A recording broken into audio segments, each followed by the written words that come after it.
Some physical things that can happen: headaches can happen on an ongoing basis, nausea, upset stomach, dizziness, things like that. When I was going through it myself, I had some other much more significant issues.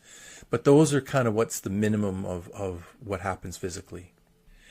And of course, because a person is going through all this stuff, now think about it. Their ability to care is compromised.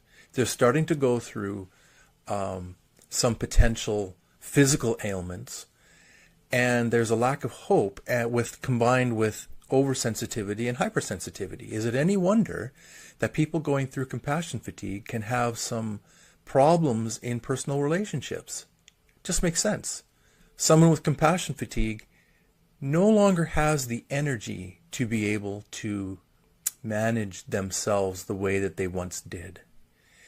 And so they stop caring for themselves the way that they might usually have done so. So for example, somebody with compassion fatigue, they don't have the energy and they don't care enough to maybe take a shower every day. Maybe they don't eat the way that they're supposed to because they don't have energy to cook. Maybe they can't go out and exercise because they just can't. There's just nothing there. There's no resources and reservoir of energy to call on. It's just not there. And of course, this leads to isolation and withdrawing from people. And I don't know if a person is extroverted or introverted, how that makes a difference.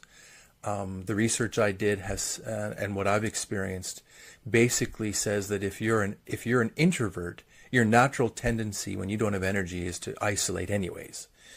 But if you are an extrovert and having compassion fatigue, I think in that case, for them and for that person who's extroverted to withdraw from others is a real change in who they are.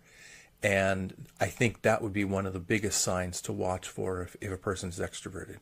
And one of the other things that compassion fatigue does is it makes us, because we don't have the emotional energy and we don't have the resources to spiritual, emotional, physical resources to be able to cope.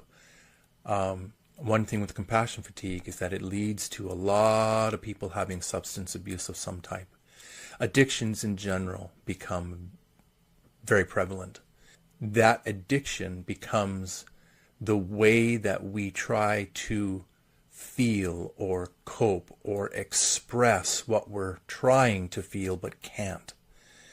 And it's a very dangerous trap, but it happens to a lot of people.